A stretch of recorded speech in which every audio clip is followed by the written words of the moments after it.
శ్రీ గురుభ్యో నమః. జీవితం రెండవ భాగానికి స్వాగతం. కఠోపనిషత్తు అని ఒక ఉపనిషత్తు ఉంది. ఇది యజుర్వేదంలో ఉన్నటువంటి ఉపనిషత్తు. ఇది 2 భాగాలు. ఒక్కొక్క భాగం 3 అధ్యాయాలతో ఉంటుంది. రెండవ భాగం 3 అధ్యాయాలు. ఈ 6 అధ్యాయాలు కలిపి 119 శ్లోకాలతో ఉంటాయి, అంటే మంత్రాలతో ఉంటాయి. 119 మంత్రాలు. ముఖ్యంగా కఠోపనిషత్తులోని మొదటి భాగంలోని 3వ అధ్యాయంలోని మొదటి మంత్రంతోనే ప్రారంభం చేస్తున్నా. ఋతం పిబంతౌ సుకృతశ్చ లోకే గుహాం ప్రవిష్టౌ పరమే పరార్థే. అది ఎవరన్నమాట తెలుసా? యమధర్మరాజు చెప్తాడు. ఇక వివరాల్లోకి వెళ్దాం. అసలు మనిషి ఎవరు? అది ముందు మనం తెలుసుకోవాలి. మనిషి ఎవరేమిటి? మనకు ఆశ్చర్యంగా ఉంది కదా. కానీ ఋతం పిబంతో సుకృతశ్చ లోకే, వాస్తవంగా ఆ కఠోపనిషత్తు కఠ అనేటువంటి ఋషీశ్వరుడు అందించినటువంటిది. 119 మంత్రాలు. ఈ మంత్రాలలో అసలు మానవుడు ఎవరు అంటే మనిషి ఎవరు? మనిషి జీవితం దీర్ఘమైనటువంటి ప్రయాణం, సుదీర్ఘ ప్రయాణం అంతా కూడా ఒక రథంతో పోల్చాడు. ప్రతి వ్యక్తిలో కూడా 2 మనుషులు ఉంటారట. అదేమిటి? నాలో 2 ఉన్నారు, మీలో 2 ఉన్నారు.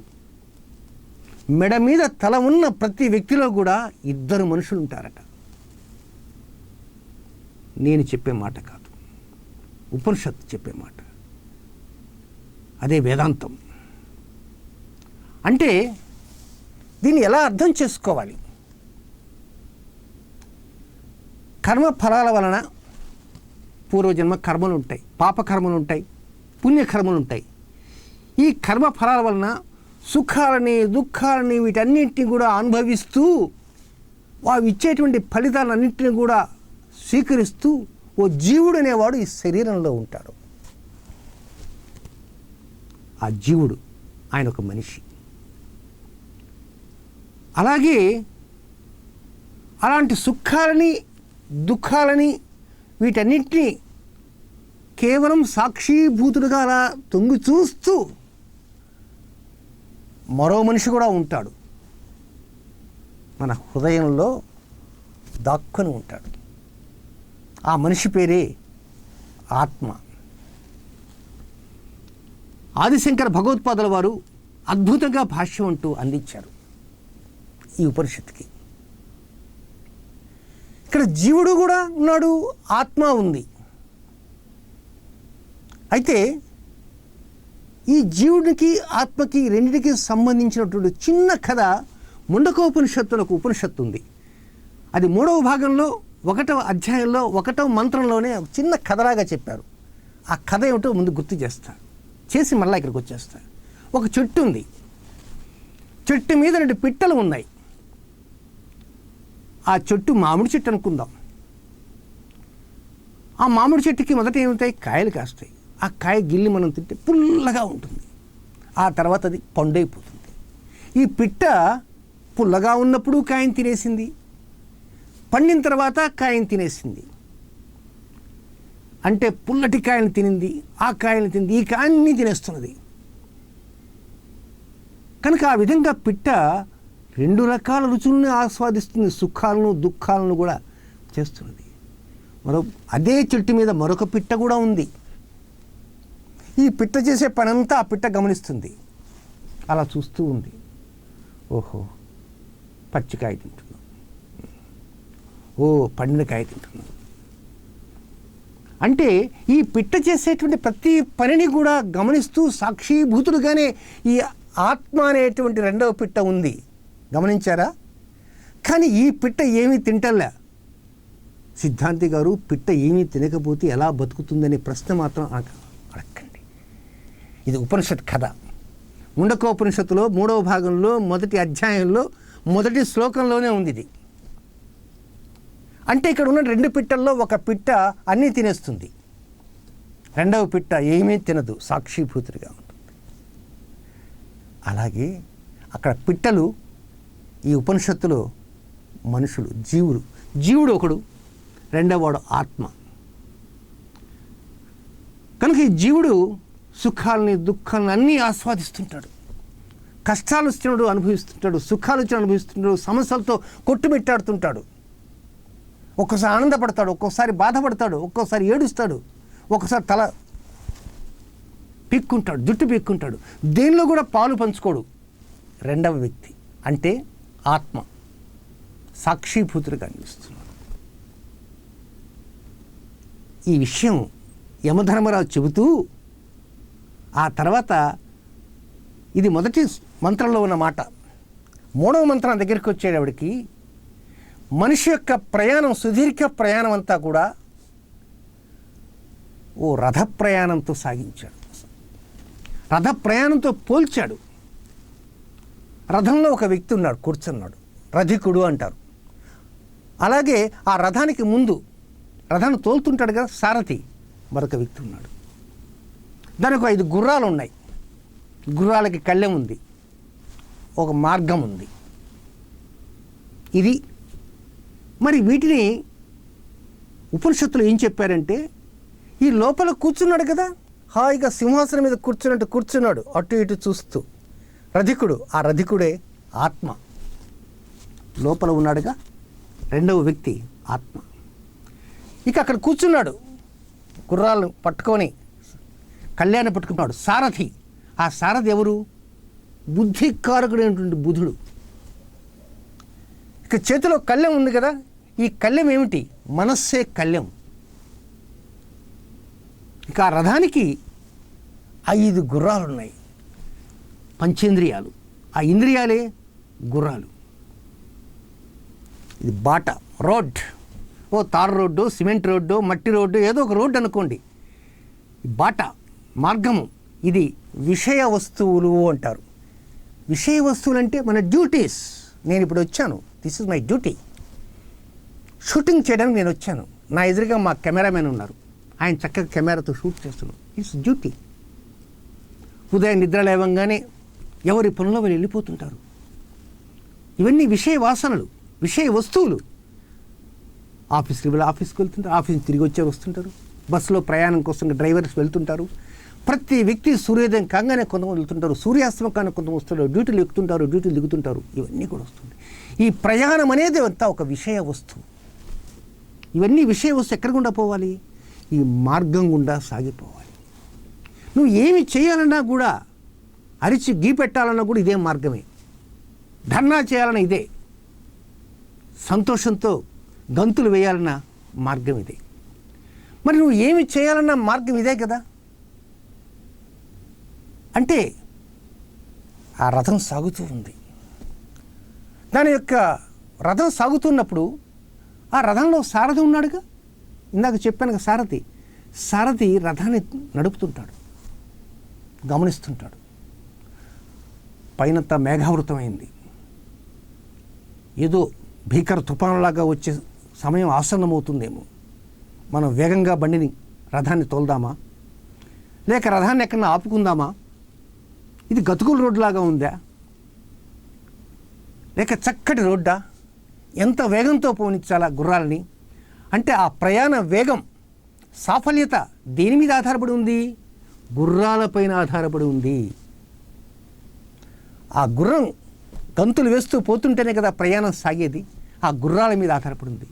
మరి ఆ గుర్రాలని అది వేగంగా వెళ్లకుండా నెమ్మదిగా వెళ్ళటం కానీ, లేక మధ్యలో ఆగటం కానీ, లేక రెస్ట్ తీసుకుందామని వీటిని ఏదో ప్రకంగా ఆపాలన్నా, వాటిని స్పీడ్ని నియంత్రించాలన్నా ఎక్కడుంది? కళ్ళెంలో ఉంది కదా.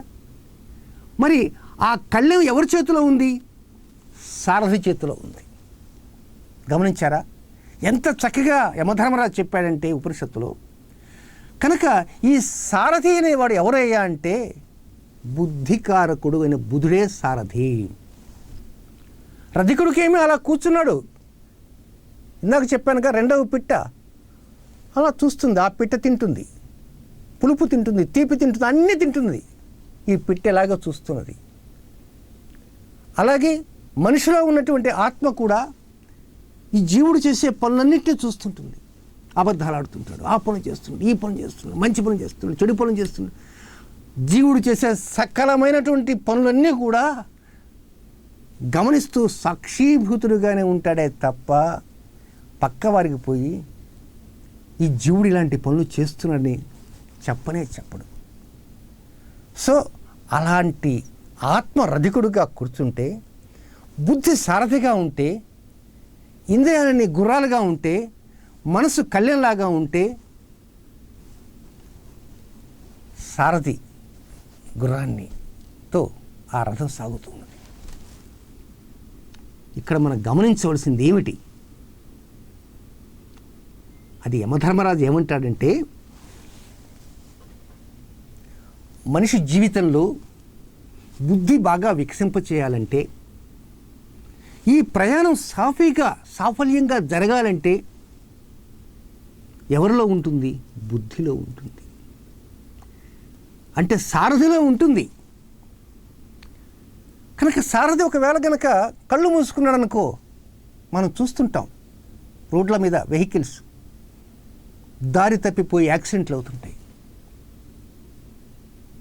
కనుక యాక్సిడెంట్ అయిందంటే ఏం జరిగిందంటే, నిద్రపోయి తూలాడండి, తూలితే యాక్సిడెంట్ అయిపోయింది, అనేక ప్రాణాలు పోతుంటాయి, ఎన్నో కష్టాలు వస్తుంటాయి, ఎన్నో నష్టాలు వస్తుంటాయి. కనుక ఇక్కడ ఒక్క విషయం మనం గమనించాలి. బుద్ధి అనేటువంటి సారథి కనుక పట్టు తప్పాడు అంటే, గుర్రాలు అనేటువంటివి కళ్ళెం లేకుండా ఉంటాం కనుక గుర్రాలు వాటిని రవే ఎట్లంటే పరిగెడుతుంటాయి. ఇక మనస్సు అనేది ఉంది కదా, దానికి కళ్ళెం లేదు కదా, కనుక మనస్సు రకరకాల గెంతుతుంటుంది. నాయన ఇంట్లోనే కూర్చోండి, మహమ్మారి వస్తుంది, లాక్డౌన్ జరుగుతుంది, ఇంట్లోనే కూర్చోని చెప్పినప్పటికీ ఏదో పని ఉన్నట్టుగా వస్తుంది. కొంతమంది నిజంగానే పని నుండి వస్తుంది, కొంతమంది ఏంట్లే ఇదంతా ఎందుకులే అని చెప్పి సరదాగా వచ్చేవారు ఉంటారు. అంటే నియంత్రించేటువంటి వారు లేరు.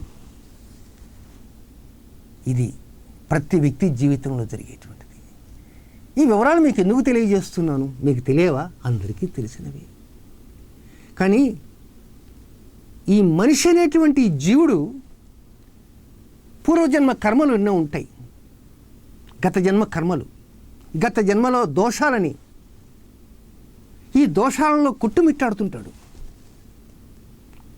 ఏ పూజ చేస్తే ఆ దోషం పోతుందో, అమ్మో ఆ పూజ చేయాలంటే ఎంత ఖర్చు అవుతుందో, ఆ హోమం చేయాలంటే ఎంత ఖర్చు అవుతుందో, ఒక పెద్ద లిస్టులాగా ఉంటుందేమో, మన స్థాయికి తగిన లిస్టు కాదేమో అని ఎంతోమంది భయప్రాంతాలు చెందుతుంటారు. ఏదన్నా ఒక పరిహారం చేయాలంటే ఎంత ఖర్చు అవుతుందో. అలాంటి లిస్టుల జోలికి మనం వెళ్ళొద్దండి. అలాంటి లిస్టే మనకు అక్కర్లే. నాలో జీవుడు ఉన్నాడు, ఒక పిట్ట. నాలో రెండవ పిట్ట కూడా ఉంది, ఆత్మ. అలాగే మీలో కూడా ఉన్నాయి 2 పిట్టలు. కానీ ఒక పిట్ట మాత్రం కామ్గా కూర్చొని చూస్తుంటుంది, రెండవ పిట్ట అన్ని కళ్ళలో కూడా తనమే అనే ఆట ఆడుతుంటుంది. కానీ రాబోతున్నటువంటి రోజుల్లో ఉన్న గ్రహ సంచార స్థితిగతులు కూడా గమనించాలి. మనకు కరకినటువంటి ఎవడు మనస్సు ఈ శార్వర్నామ సంవత్సరానికి మంత్రి. ఈ రథానికి సారథుడిగా ఉన్నాడు కదా బుద్ధి. ఆ బుద్ధికారుడు బుధుడే ఈ శార్వర్ సంవత్సరానికి రాజు, రారాజు, మహారాజు, రాజ్యాధిపతి. ఒకవేళ ఈ శార్వర్ దాటి మరొక సంవత్సరం వచ్చినా రాజు మారచ్చు, కానీ బుద్ధి మాత్రం మారదు కదా. కనుక రాబోయేటువంటి రోజులు ఎలాంటివి, వాటి గురించి మనం తెలుసుకోవాలి.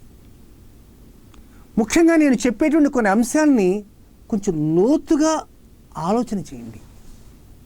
నేను ఎవరిని కూడా భయపెట్టలేదు. ఇప్పుడు 2022వ సంవత్సరం జనవరి దగ్గర నుంచి 2023వ సంవత్సరం జనవరి దాకా ఒకటి ఉన్నది, జాగ్రత్త అన్నాను అనుకోండి. సిద్ధాంతి గారు జాగ్రత్త అన్నారు, ఏం జరుగుతుందో ఏమిటో అనుకోకండి. నేను చెప్పే ఉదాహరణ వినండి. ఏమండి సుబ్బారావు గారు 2022 సంవత్సరం జనవరి నుంచి 2023 జనవరి వరకు జాగ్రత్త తీసుకొని మీ ఇంట్లో శుభకార్యం ఉందండి అన్నా అనుకో, ఎస్ జాగ్రత్త తీసుకోవాలి. సమయానికి అన్నీ కూడా ఏర్పాట్లు చేసుకోవాలి. వియ్యపింటి వారికి ఎలాంటి ఇబ్బందులు లేకుండా చూసుకోవాలి. వచ్చిన అతిథులందరికీ కూడా వారికి ఎలాంటి ఇబ్బందులు లేకుండా చూసుకోవాలి. మంచి భోజనాలు అందించాలి. ఇవన్నీ జాగ్రత్తలే. అలాగే అదే సమయంలో మీకు డాక్టర్ గారు ఉండి, ఏమో సుబ్బారావు గారు మీకు ఆపరేషన్ అని చెప్పాను కదా, అది 2022 మార్చి నాటికి, అంటే ఇప్పుడు టైం ఉంది, ఈ టైం తర్వాత ఆపరేషన్ మనం చేద్దాం అన్నాడు అనుకో డాక్టర్ గారు. అప్పుడు మీరేం చేస్తారు? ఓ డాక్టర్ గారు ఆపరేషన్ చేస్తా అన్నారు. ఆ సమయానికి మనం ₹4 దగ్గర పెట్టుకోవాలి. మనకు సేవలు చేయడానికి కోసంగా ఎవరినో కొంచెం దగ్గర తీయాలి. ఆపరేషన్ మార్చిలో ఏప్రిల్లో ఉందనుకుందాం. ఆపరేషన్ తర్వాత డాక్టర్ గారు చెప్తారు, ఒక 3 మాసాల పాటు బరువులు ఎత్తకూడదు, రెస్ట్ తీసుకోవాలంటారు. మరి 3 మాసాల బరువులు ఎత్తకూడదు అంటే రెక్కాడితే కానీ డొక్కాడిన స్థితి ఉందనుకో, ఆ సమయంలో ఎట్లా? ఆ 3 మాసాలకు కావాల్సినటువంటి వెచ్చాలు ఏవైతే ఉంటాయో అవన్నీ తెచ్చిపెట్టుకోవాలి. నేను సహజ ధోరణిలో చెప్తున్న మాటలు, మీరేం ఆందోళన చెందకండి. అటు శుభకార్యానికైనా మనం జాగ్రత్తలు తీసుకోవాలి, ఈ డాక్టర్ గారు చెప్పిన ఆపరేషన్కైనా జాగ్రత్త తీసుకోవాలి. మరి అటు శుభకార్యానికి జాగ్రత్త తీసుకోవాలన్నా, ఇటు ఆపరేషన్కి జాగ్రత్త తీసుకోవాలన్నా, వీటన్నిటికీ ముందు కావాల్సిన విత్తము, ఫైనాన్స్. ఏం చేద్దాం? లాక్డౌన్ ఇలా ఉంది, ప్రపంచం అంతా కూడా లాక్డౌన్గా ఉంది. అగ్రరాజ్యాలే చేతులు ఎత్తేసాయి, కొన్ని చోట్ల శవాల దిబ్బలు. 130 కోట్ల జనాభా ఉన్నట్టు మన భారతదేశం ఓ స్థాయిలో ఉంది. కానీ నేను రాశి ఫలితాలతో మీకు చెప్పుకుంటూ వచ్చా, ఈ సర్వ నుంచి మీ స్థాయిని బట్టి డబ్బు మీ దగ్గర ఉంచుకోండి అని నేను ఎన్నో కోణాల్లో ఆలోచన చేసి చెప్పినటువంటి మాట. అలాగే అనేక కోణాల్లో నేను ఆలోచన చేసి నాకున్నటువంటి 42 సంవత్సరాల జ్యోతిష్య అనుభవంతో మీ ముందుకి ఈ జీవితం అనేటువంటి వీడియోలను తీసుకొస్తున్నా. ఓ అద్భుతమైనటువంటి పూజా కార్యక్రమం మీరే చేసుకోండి. దమ్మిడి ఖర్చు ఉండదు అనుకోండి. పెద్ద లిస్ట్ ఉంటుంది కదా, ఇందాక చెప్పాను లిస్టు, అలాంటి లిస్టులు కావు. ఇది సీరియల్గా ఉండేటువంటి పూజ. గతంలో కలిసి పూజ చెప్పాను కదా, ఆ విధానంగా ఒక చక్కటి పూజ. మీకు సమస్యలు ఉన్నాయి అనుకుందాం, పెళ్ళిడికి వచ్చిన అమ్మాయి ఉంది, వివాహం చేయాలి. అబ్బాయికా ఉద్యోగం లేదు, శ్రీవారు చూస్తే ఉద్యోగం ఊడిపోయేటట్టుగా ఉంది, ఇల్లు లేదు, ఉన్న ఇల్లా ఓనర్ ఎప్పుడు వెళ్ళమంటారో చెప్పలేము, ఆయన ఏ నిమిషం ఖాళీ చేయమంటాడో కూడా చెప్పలేము. రెక్కాడితే కానీ డొక్కాడిన స్థితులు. పండితుల దగ్గరికి పోతున్నా కుజదోషం ఉందని బాంబు పేలుస్తాడు. అక్కడ దోషం ఉండని లేకపోయి ఇది చేసుకోకపోతున్నా పీడ చుట్టుకుంటుందనే ఏం చేస్తారు? సెంటిమెంటల్గా దెబ్బ కొట్టేస్తారు కొంతమంది. ఉన్నటువంటి ఆ వృత్తంలో తిరుగుతూ ఉంటారు. చేసుకోలేకపోయినాం, ఏమవుతుందో. ఏమీ కాదు, దిగులు పడకండి. ఇది ఒక కమర్షియల్గా చెప్పేటువంటి మాటలు కాదు. ఆ తల్లి అనుగ్రహంతో అందిస్తున్నటువంటి అద్భుతమైనటువంటి మాటలు, అమృతుల్యమైనటువంటి గుళికలు. ఎందుకో నాకు చెప్పాలని ఆ తల్లి ఆదేశించింది, అందుకే చెప్తున్నా. శ్రీనివాస గార్గే కేవలం జ్యోతిష పండితుడే కాదు, ఆధ్యాత్మిక ప్రసంగాలు చేయడంలో దిట్టన సంగతి కొంతమందికే తెలుసు.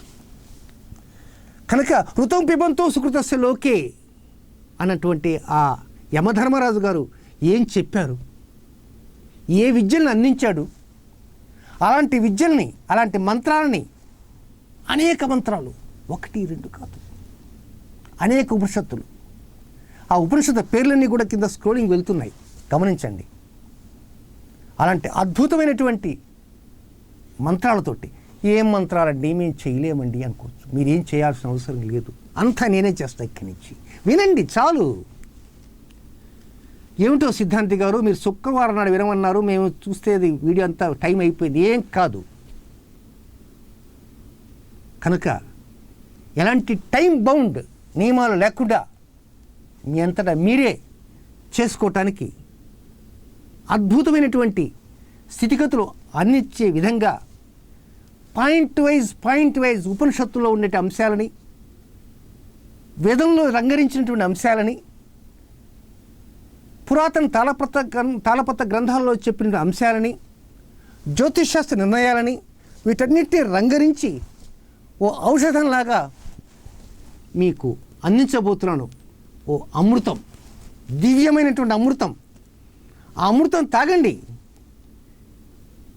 మీ జీవితంలో ఉన్నటువంటి ఆ బాట, యమధర్మరాజు చెప్పాడు కదా, ఆ బాట అది 3వ మంత్రంలో చెప్తాడనమాట. కనుక ఆ 3వ మంత్రంలో చెప్పినటువంటి ఆ బాట రథయాత్ర మీ జీవనయాత్ర. అది వైఫల్యమా సాఫల్యమా? వైఫల్యం కాదు, సాఫల్యమే. అనుకూలత ప్రతికూలత? ప్రతికూలత కాదు, అనుకూలతే. లాభమా నష్టమా? నష్టం కాదు, లాభమే. జయమా అపజయమా? అపజయం కాదు, జయమే. ఆ రీతిలో ముందుకు వెళ్ళండి, దూసుకు వెళ్ళండి. ఆ తల్లి చెప్పి నా నోటి ద్వారా చెప్పేటువంటి 4 మాటల్ని వినండి. దీనికి డబ్బులు ఖర్చు అయ్యే పని లేదు. మీ అంతటా మీరు శ్రద్ధగా ఆలకించండి. ఈ వీడియోని 1కి 10 సార్లు వినండి. మీకు తెలియకపోతే ఎవరినైనా ఈ వీడియో చెప్పండి. అంతేగాని దయచేసి మళ్ళా మా ఫోన్స్కి మాత్రం చేయకండి. సో ఫైనల్గా రథం ప్రారంభం కాబోతుంది. రథంలో రథికుడు కూర్చో ఉన్నాడు. ఆత్మకారకుడు ఎవరు? రవి. రవి ఎవరు? కంటికన ప్రత్యక్ష దైవం సూర్యనారాయణమూర్తి. ఇక సారథి బుద్ధి, మన బుద్ధి. బుద్ధి ఎక్కడుంటుంది? అది కూడా అక్కడే ఉంటుంది. మనస్సే కళ్యం, మన ఇంద్రియాలే గుర్రాలు, మన బాటే మన డ్యూటీస్. నేరాలు చేసేవాడికి కూడా కొన్ని డ్యూటీలు ఉంటాయి. మనం టీవీలో చూస్తుంటాం నేరాలు ఘోరాలు అని. దయచేసి అలాంటి వీడియోలు చూడకుండా ఉండటం చాలా మంచిది. కనుక ఇలాంటి విషయ వస్తువులతో మన డ్యూటీస్ మనం ఏం చేయాలి అంటే మీ డ్యూటీస్ మీకు తెలుసు. కానీ మీ డ్యూటీస్ మీకు తెలిసినప్పటికీ రథం సాగనిపే సమయంలో ఎక్కడ తుఫాన్లు ఉన్నాయో, ఎక్కడ గుంటలు ఉన్నాయో, ఎక్కడ రోడ్డు సరిలేదో అవి నేను నిర్ణయించి మీకు చెప్తాను. సిస్టమేటిక్గా క్యాలిక్యులేషన్స్ చేసి మీకు అందించబోతున్నాను. ఆ నిర్ణయాల డేట్ని గుర్తుపెట్టుకోండి. పెద్ద కష్టం కాదు. వీడియోలు 1 by 1 వస్తుంది. వీడియోకి మెయిన్ టైటిల్ మారచ్చు కానీ సబ్ టైటిల్ మాత్రం మారదు. దీనికి సబ్ టైటిల్ జీవితం 2. కనుక విన్నారు కదా. సో కఠోపనిషత్తులో చెప్పింది అద్భుతమైనటువంటిది. వివేకానంద స్వామికి కఠోపనిషత్తు అంటే ఎంతో నచ్చినటువంటి ఉపనిషత్తు స్వామి వివేకానంద. కనుక అలాగే రామకృష్ణ పరమహంసుడికి ఈ ఉపనిషత్తు అంటే మహా ఇష్టం. ఇందులో ఈ మొత్తంలో 2 విద్యలు ఉన్నాయి. అలాగా ప్రతి ఉపనిషత్తులో కొన్ని విద్యలు ఉంటాయి. ఆ మొత్తం అన్ని ఉపనిషత్తులు కలిపి కొన్ని విద్యలు మాత్రమే ఉన్నాయి. అన్ని విద్యలు అందుబాటులో ఉన్నాయి. మీరు కూడా ఆ విద్యల్ని నేర్చుకోండి. మీరు మీ ఇంట్లోనే కూర్చోండి. ఆ పెద్ద పట్టీ ఉంది కదా, ఆ హోమానికి ఇంత అవుతుంది, ఈ హోమానికి ఇంత అవుతుంది, దానికి ఇంత అవుతుంది, ఇలాంటి పట్టీలు ఉండవండి. నేను చెబుతున్నాను. అలాంటి పట్టీల ద్వారా చేసేటువంటి కార్యక్రమాలని మించినటువంటి అద్భుతమైన ఫలితం నేను చెప్పే వీడియోల ద్వారా మీకు అందబోతుంది. అది నేను చెప్పే మాటలు కాదు, ఆ తల్లి అనుగ్రహించి నా ద్వారా పలికిస్తున్నటువంటి ఆని ముత్యాలని గర్వంగా చెప్పుకుంటున్నాను. సెలవు.